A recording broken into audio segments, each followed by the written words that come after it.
Welcome to Shadows of Legacy, where truth rides again. When you think of the Wild West, what's the first image that comes to your mind? I bet it's a rugged white cowboy, maybe a Clint Eastwood type, with a six-shooter on his hip and a dusty horse beneath him. But what if I told you that image is mostly Hollywood fiction? The real story, the one that got buried, is that nearly 1 in 4 cowboys in the American West was black. That's right, 1 in 4. These were formerly enslaved men who, after 1865, headed west to forge new lives for themselves. They herded massive cattle drives, broke wild horses, and rode trails stretching for hundreds of miles. They did it with unmatched skill, grit, and courage. And yet their names were erased. Their faces were scrubbed from the history books. Their stories were silenced. Even the word cowboy itself has a hidden history. It was once a derogatory term used specifically for the black men who worked cattle, while white cattlemen were called cowhands. The term boy was a demeaning insult, but over time, that word was stolen, whitewashed, and glamorized by the very industry that erased the men it originally described. These men weren't just background characters. They were men who tamed wild horses, guarded wagon trains, protected ranches, and truly shaped the western frontier. Some became lawmen, some became outlaws, but all of them became legends of a kind we are just now beginning to reclaim. So today, let's saddle up and ride deeper into that incredible legacy. After the Civil War ended and the shackles were finally broken, millions of black men and women were left to build new lives from scratch in a country still soaked in racism. So, where did many of them go? They went west. They became ranchers, trailblazers, rodeo stars, lawmen, and even the legendary Buffalo Soldiers on horseback. They rode into states like Texas, New Mexico, Arizona, and Oklahoma, places where cattle needed moving, Mustangs needed taming, and their skills were in high demand. But you rarely, if ever, saw them in the movies.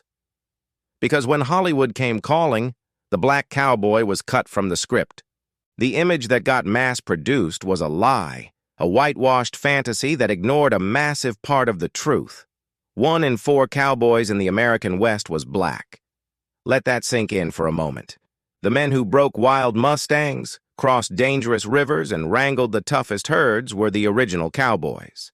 It's time we meet some of these real legends, the men whose stories deserve to be told. First up, Nat Love, also known as Deadwood Dick. Born into slavery in Tennessee, he escaped to the frontier and became a master of roping, shooting, and, most importantly, storytelling. His autobiography, The Life and Adventures of Nat Love, painted a vivid picture of a life that most people wouldn't even dare to live.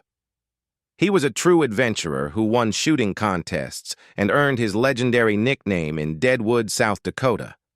Then there's Bill Pickett. This man was a force of nature. He invented bulldogging, the incredible technique of wrestling a steer to the ground from horseback. But he didn't just wrestle it.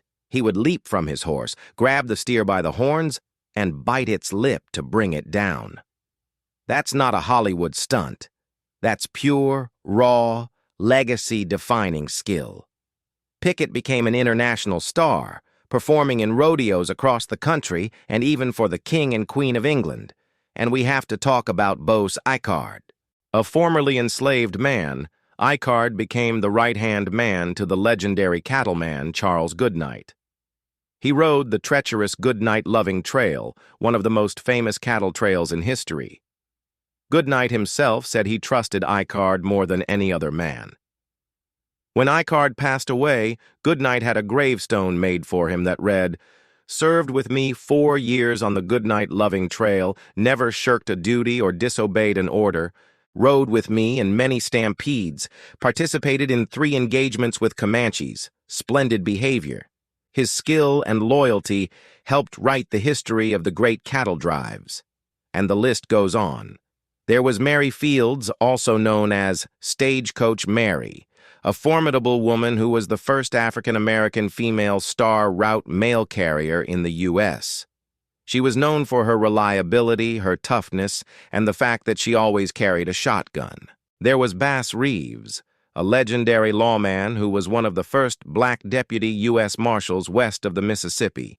He was a master of disguise, a skilled tracker, and he arrested over 3,000 felons without ever being wounded himself. Some historians even believe he was the real-life inspiration for the Lone Ranger. These men and women lived by the cowboy code, a code of loyalty, courage, and skill, even when the society around them denied them basic dignity and respect. They learned their craft from Mexican vaqueros, from Native American horsemen, and from the harsh, unforgiving land itself. But make no mistake, discrimination followed them west. Black cowboys were often assigned the most dangerous jobs, breaking the wildest horses, being the first to cross a flooded river, or riding at the back of the herd, eating dust all day long. They were often paid less and had to deal with constant prejudice. But they held their own. They proved their worth time and time again. And eventually, they carved out their own spaces. Black communities formed. All-black rodeos emerged, creating a vibrant culture that celebrated their skills and heritage. This culture is still alive and thriving today, carried on by organizations like the Bill Pickett Invitational Rodeo and the Oakland Black Cowboy Association. They are keeping the legacy alive, teaching new generations about the history and the skills of the black cowboy. So why does this matter so much? Because the erasure of the black cowboy wasn't an accident. It was intentional. It was part of a larger effort to write black people out of the story of America's foundation and its identity. By reclaiming this history, we're not just adding a missing chapter. We're correcting the entire narrative. We're showing that the American West was built by a diverse group of people and that black men and women were not just participants. They were pillars. The silence around the black cowboy has lasted for far too long. But silence doesn't last forever. Not when the truth has spurs on its boots ready to ride. The black cowboy wasn't a side story. He was central to the story of the American West. If you're feeling inspired by this legacy, help us push this story past the algorithm. Hit that like button, drop a comment with your thoughts, and subscribe so more people can ride with us and rediscover the legends they were never told about. Let's rewrite history together. Thanks for watching. Peace, love, and power.